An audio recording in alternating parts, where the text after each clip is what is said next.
नमस्कार, हमारे चैनल में आपका स्वागत है। मैं हूं रामचंद्र मौर्य। साथियों, चौथे चरण में भी खेला हो गया।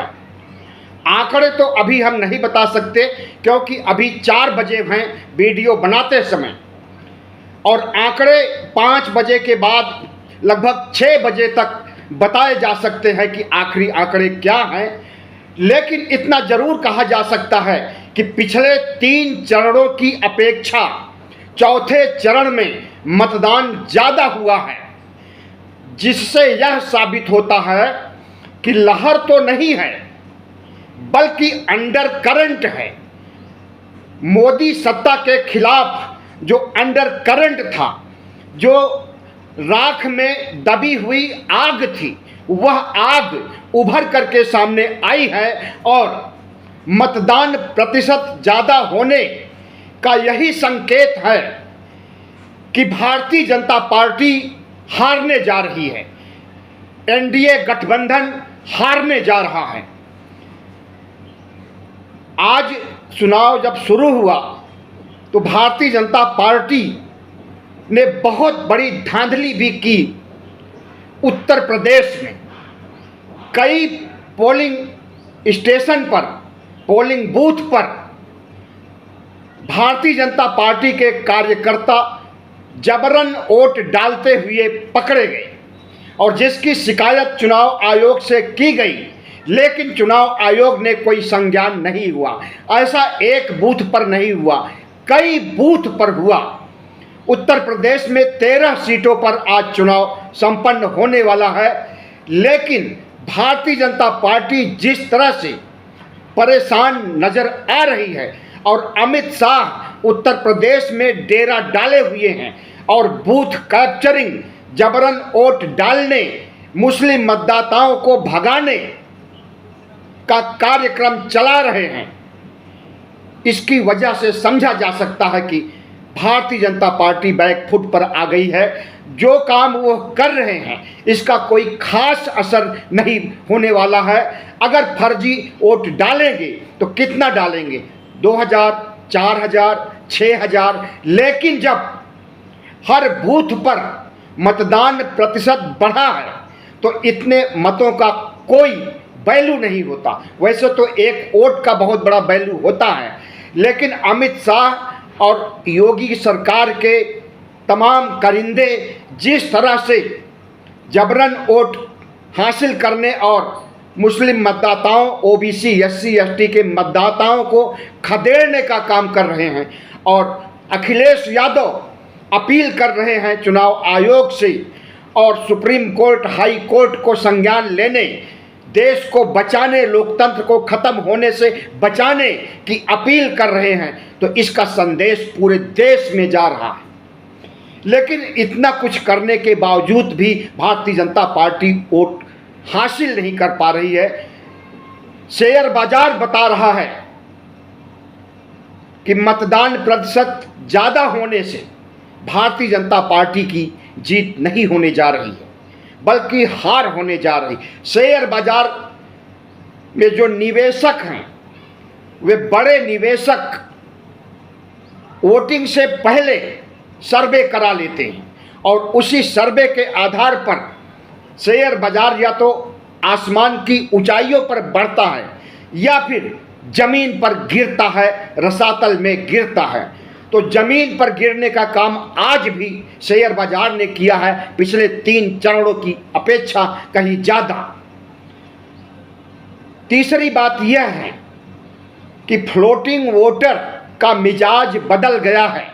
जो वोटर वक्त की नजाकत को समझते हुए वोट डालते हैं, विकास के मुद्दे पर वोट डालते हैं, सांप्रदायिक मुद्दों से दूर होते हैं या विकास के मुद्दों पर वोट डालते हैं, उनकी संख्या बताया जा रहा है कि 10 से 15% हो गई है, और यह फ्लोटिंग वोटर निर्णायक भूमिका निभाते हैं किसी भी पार्टी की जीत और हार में। प्रधानमंत्री नरेंद्र मोदी आज बनारस में है। बनारस में अपनी कॉन्स्टिट्यूएंसी में और गुरुद्वारों में लंगर परोस रहे हैं, ऐसा उनकी फोटो देखी गई है। रोड शो भी कर रहे हैं, ऐसा बताया जा रहा है।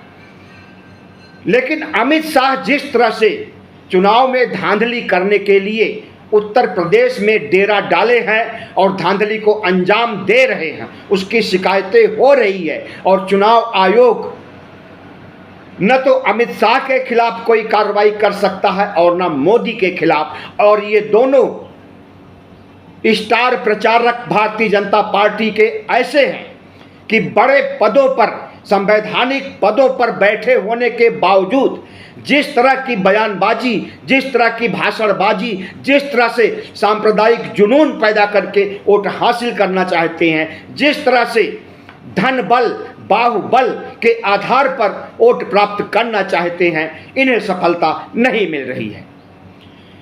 तो इंडिया के पक्ष में यही कहा जा सकता है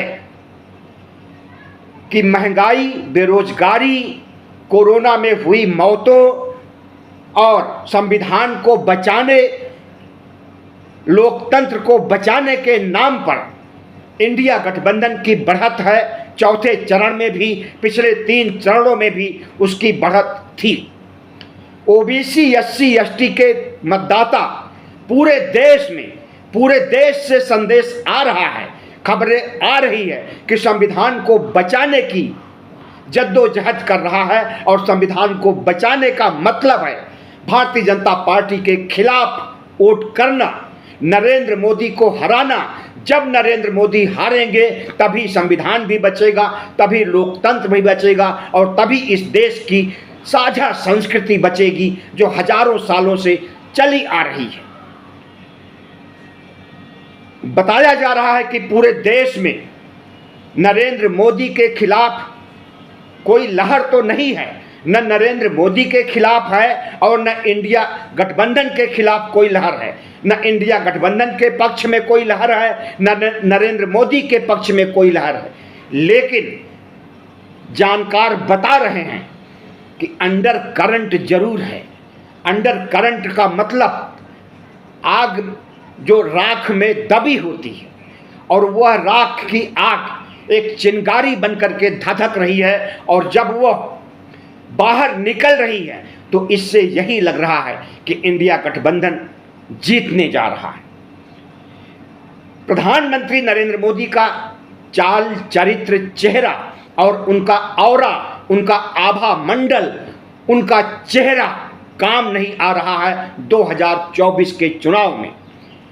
मोदी मोदी मोदी के जिस तरह से नारे लगते थे इनकी जनसभाओं में, वैसा कहीं भी नहीं दिखाया दे रहा है। और जो जनता मोदी के नाम पर पागल हुई रहती थी, उस जनता का पागलपन भी विवेक में तब्दील हो गया है और भारतीय जनता पार्टी के अंदर भीतरघात की स्थिति भी उत्पन्न हो गई है। उत्तर प्रदेश से खबर आ रही है कि मोदी और शाह के बीच जो अंदरूनी संघर्ष भारतीय जनता पार्टी में आज से नहीं, लंबे समय से चला आ रहा है, और वह संघर्ष प्रधानमंत्री पद की कुर्सी के लिए है कि मोदी के बाद कौन। मोदी के बाद अमित शाह चाहते हैं कि वह प्रधानमंत्री बने और योगी चाहते हैं कि वह प्रधानमंत्री बने। बस इसी को लेकर के संघर्ष चल रहा है और वह संघर्ष सड़क पर आ गया है, ऐसा कहना है समीक्षकों का, विश्लेषकों का। योगी आदित्यनाथ ने चुनाव से हाथ खींच लिया है। प्रत्याशियों को जिताने के बजाय अंदर से उनका सपोर्ट नहीं हो रहा है। बाहरी तौर पर दिखाने के लिए चुनाव की औपचारिकता निभा रहे हैं, लेकिन अंदर से नहीं चाहते हैं कि नरेंद्र मोदी की जीत हो या भारतीय जनता पार्टी की बड़ी जीत हो। माना जा रहा है कि भारतीय जनता पार्टी अगर 272 के आसपास कहीं सिमट जाती है, 250 भी हो सकता है, 60 भी हो सकता है, 72 भी हो सकता है, 280 भी हो सकता है, अगर यहां तक भारतीय जनता पार्टी सिमट जाएगी तब आरएसएस अपने रथ का घोड़ा बदल देगा। मतलब नरेंद्र मोदी को किसी भी सूरत में प्रधानमंत्री पद की शपथ नहीं लेने देगा, बल्कि आरएसएस का कोई आदमी आएगा और जो मुख्यमंत्री बनेगा। और जब आरएसएस का आदमी आएगा तो इंडिया घटक दलों से भी आरएसएस तोड़ने की कोशिश करेगा कि नरेंद्र मोदी जो अहंकारी तानाशाही थे उनको मैंने हटा दिया है और हमारा कैंडिडेट, चाहे वो नितिन गडकरी हो, चाहे वो राजनाथ हो या कोई और चेहरा है, उसका समर्थन कीजिए और आगे से सीबीआई, ईडी, आईटी का आतंक नहीं फैलेगा। विपक्ष के खिलाफ सीबीआई, ईडी, आईटी नहीं काम करेगी। तो आरएसएस अपनी रणनीति बनाए हुए है। अगर 300 से कम सीटें होती हैं तो प्रधानमंत्री नरेंद्र मोदी तीसरी शपथ नहीं लेंगे, भारतीय जनता पार्टी या आरएसएस का कोई अन्य नेता शपथ लेगा। लेकिन हमें लगता है कि ऐसी नौबत ही नहीं आएगी। 272 तो दूर, 260 सीटें भी भारतीय जनता पार्टी को नहीं मिलने वाली हैं। जो संकेत आ रहे हैं बड़े बड़े राज्यों से, हर जगह की छोड़ दीजिए, पहले हम गुजरात से शुरू करते हैं। गुजरात में 26 सीटें हैं, जिसमें 2014 और 2019 में प्रधानमंत्री नरेंद्र मोदी ने स्वीप किया था। 26 की 26 100% सीटें हासिल किया था। लेकिन आज वहां पर एंटी इनकम्बेंसी काम कर रही है, महंगाई काम कर रही है, बेरोजगारी काम कर रही है, कोरोना में हुई मौतें काम कर रही है और प्रधानमंत्री की अहंकारी नीति काम कर रही है और संविधान को बचाने की जद्दोजहद भी काम कर रही है। समीक्षकों का कहना है कि गुजरात में 20 में से 6 सीटें घोषित तौर पर प्रधानमंत्री नरेंद्र मोदी हारने जा रहे हैं। अपने ही गढ़ में अगर 6 सीटों का नुकसान होता है और 26 की जगह 20 पर आकर के अटक जाते हैं, वैसे अनुमान यह भी है कि 20 से कम सीटें मिल सकती हैं। कांटे की लड़ाई जहां जहां पर है वहां पर संभावना है कि 10,000 5,000 वोटों से इंडिया गठबंधन का प्रत्याशी जीत भी सकता है। हम कुछ सीटों की चर्चा भी करना चाहेंगे।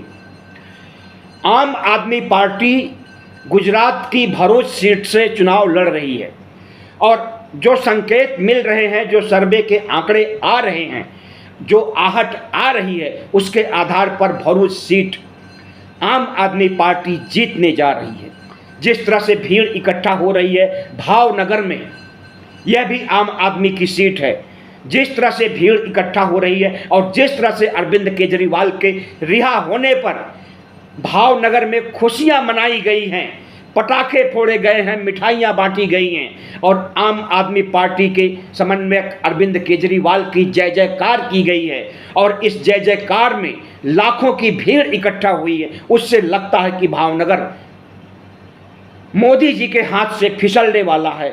बनासकांठा में भी भारतीय जनता पार्टी हारने जा रही है और कांग्रेस जीतने जा रही। इसी तरह सूरत भी भारतीय जनता पार्टी के हाथ से निकलेगा। आप कहेंगे सूरत में तो भारतीय जनता पार्टी जीत चुकी है, कतई नहीं।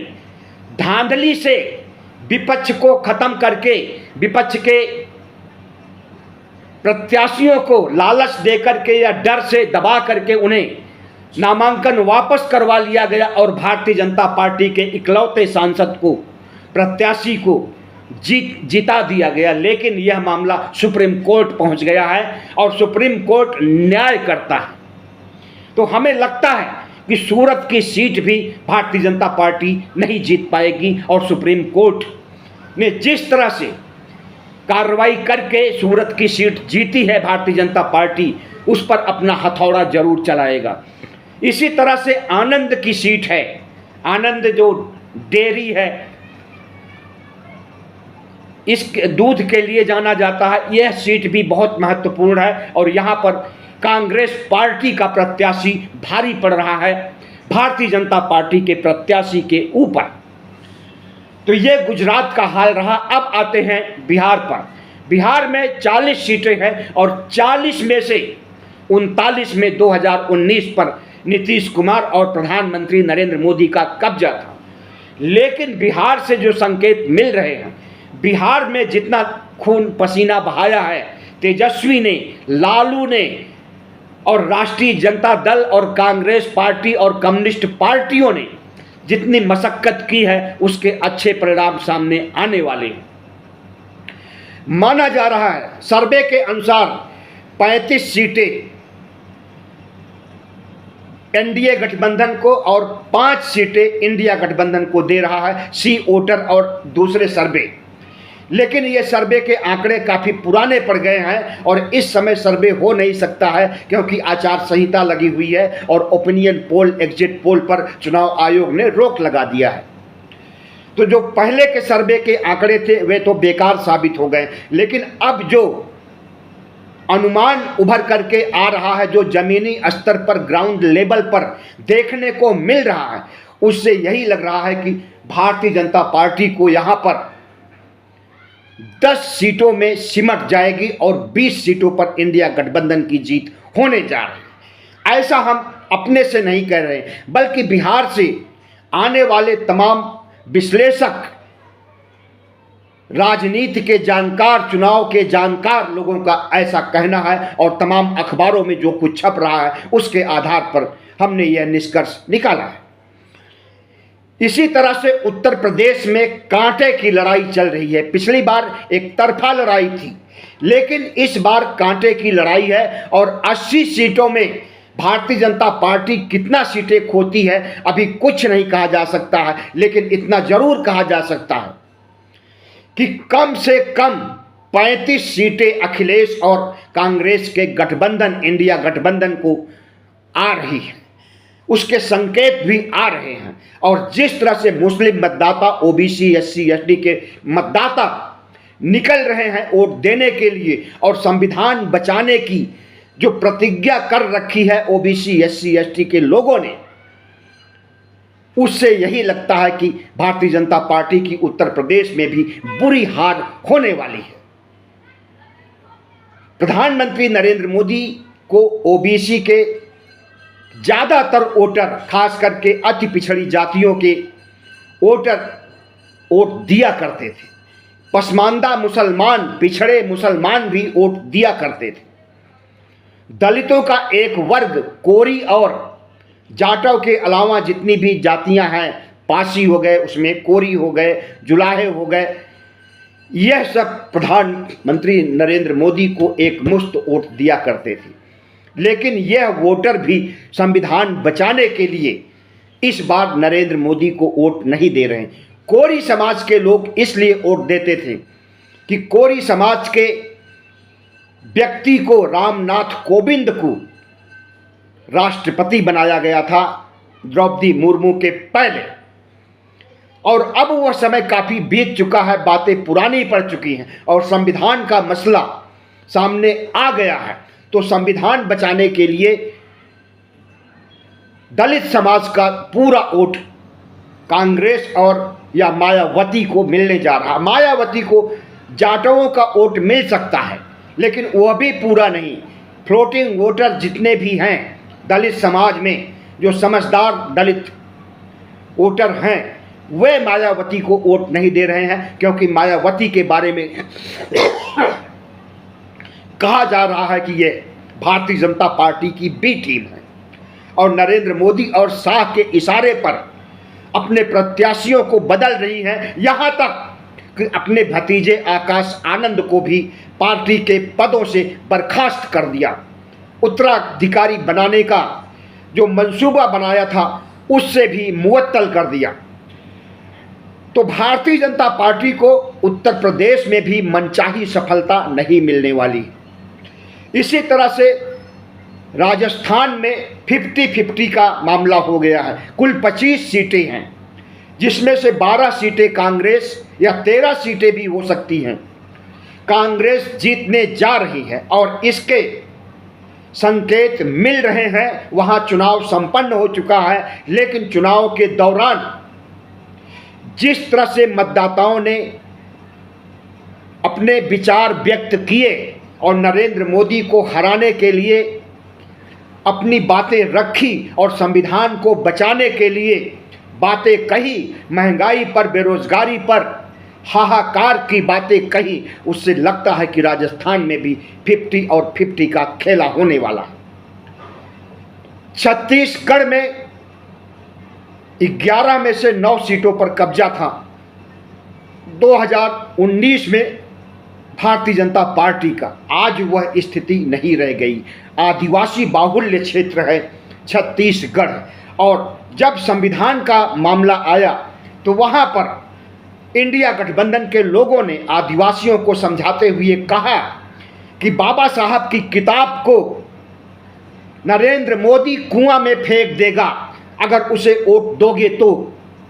और उसके पहले जिस तरह से भारतीय जनता पार्टी के तमाम नेताओं सांसदों ने कहा था कि 400 पार सीटें दीजिए, हम संविधान को बदल देंगे, यह बात भी पूरे छत्तीसगढ़ में ही नहीं बल्कि पूरे देश में जंगल में आग की तरह फैल चुकी है। और इसका असर यह है कि आदिवासी समाज भी मन बना चुका है कि भारतीय जनता पार्टी को वोट नहीं देगा। अब छत्तीसगढ़ में आदिवासी बाहुल्य क्षेत्र में कितनी सीटें आ सकती हैं कोई अनुमान नहीं है, लेकिन एक अनुमान जरूर लगाया जा रहा है वहाँ के स्थानीय लोगों के द्वारा, बुद्धिजीवियों के द्वारा, कि 50-50 का खेला हो सकता है छत्तीसगढ़ में भी। मध्य प्रदेश आरएसएस का गढ़ है। यहाँ पर आरएसएस शुरू से प्रचार करता रहा है मनुवाद का, ब्राह्मणवाद का, और यहाँ के लोगों की अशिक्षा का फायदा उठाता रहा है। और मनुवाद की जो घुट्टी पिला दी जाती थी उसे पी करके मध्य प्रदेश के लोग मस्त हो जाते थे। इसीलिए सालों से भारतीय जनता पार्टी की वहाँ सरकार बन रही है, करीब 18 साल से। और वहाँ पर जब इलेक्शन होता है लोकसभा का तो उसमें भी भारतीय जनता पार्टी की बड़ी जीत होती है। लेकिन इस बार ओबीसी, एससी, एसटी के मतदाता तक यह संदेश पहुंच चुका है कि संविधान बचाना है, लोकतंत्र बचाना है। बाबा साहब की किताब नरेंद्र मोदी कुआं में फेंकने जा रहे हैं। अगर उनको वोट दीजिएगा तो किताब फेंक देंगे, और किताब अगर फेंक देंगे तो वोट देने का भी अधिकार खत्म हो जाएगा, आरक्षण का भी अधिकार खत्म हो जाएगा, नौकरियां पाने का भी अधिकार खत्म हो जाएगा, और फिर से मनुवाद की गुलामी में लग जाओगे और 4000 साल पहले की स्थिति में भेज दिए जाओगे। तो मध्य प्रदेश के लोगों की भी आंखें खुल रही हैं। ऐसा हमें सोशल मीडिया में देखने को मिला कि तमाम से ऐसे ओबीसी, एससी, एसटी के मतदाता कसमें खा रहे हैं बाबा साहब का संविधान बचाने के लिए। इसी तरह से महाराष्ट्र में जो गंध मचा रखी है भारतीय जनता पार्टी ने पिछले लगभग 2 सालों से, और जिस तरह से उद्धव ठाकरे की सरकार को उखाड़ फेंकने के लिए नरेंद्र मोदी ने कमर कसा और तोड़ दिया, एकनाथ शिंदे को अपने पाले में लेकर के उन्हें मुख्यमंत्री बना करके, और एनसीपी को तोड़ करके शरद पवार को भी पंगु बनाने का काम किया है। इस चीज को महाराष्ट्र की जनता पचा नहीं पा रही है। 48 में से 41 सीटें शिवसेना और भारतीय जनता पार्टी को 2019 में मिली थी। आज असली शिवसेना, या यूं कहें उद्धव ठाकरे की शिवसेना, नरेंद्र मोदी के साथ नहीं है। और जिस तरह की गंध मचाई है महाराष्ट्र में, उससे महाराष्ट्र के मतदाता इंडिया गठबंधन महाविकास अघाड़ी को जिताने जा रहे हैं। और महाराष्ट्र एक ऐसा दलित बाहुल्य क्षेत्र है जहां बाबा साहब डॉक्टर भीमराव अंबेडकर पैदा हुए थे, जो उनकी कर्मस्थली है, जन्मभूमि है। वहां पर अंबेडकरवाद बहुत ज़्यादा है, वहां पर दलित आंदोलन बहुत तेजी से चल रहा है। और बाबा साहब की किताब यानी संविधान को बचाने के लिए जो लड़ाई लड़ी जा रही है महाराष्ट्र में, उसका भी असर देखने को मिलेगा। और दलित समाज का, ओबीसी समाज का वोट नरेंद्र मोदी को मिलने नहीं जा रहा है। हम ये नहीं कह सकते कि 100% मिलने नहीं जा रहा, 2-4% मिल सकता है ओबीसी, एससी, एसटी का वोट नरेंद्र मोदी को, लेकिन इतने वोट से उनकी जीत सुनिश्चित नहीं हो सकती है 2019 की तरह। तो साथियों देखिए होता क्या है, आगे आगे देखिए होता क्या है। आज का चौथा चरण संपन्न हो गया और अच्छे संकेत आए हैं। इंडिया गठबंधन आगे है और भारतीय जनता पार्टी और एनडीए गठबंधन पीछे दिखाई दे रहा है। शेयर बाजार और तमाम ऐसी आहटें आ रही हैं जिससे लगता है कि सत्ता परिवर्तन होगा। और जो राहुल गांधी पूरे आत्मविश्वास से कह रहे हैं कि 4 जून को केंद्र सरकार बदलने जा रही है, वह वास्तविकता में भी तब्दील हो सकता है। बहुत बहुत धन्यवाद। हमारे चैनल को सब्सक्राइब कीजिएगा, लाइक कीजिएगा और शेयर कीजिएगा।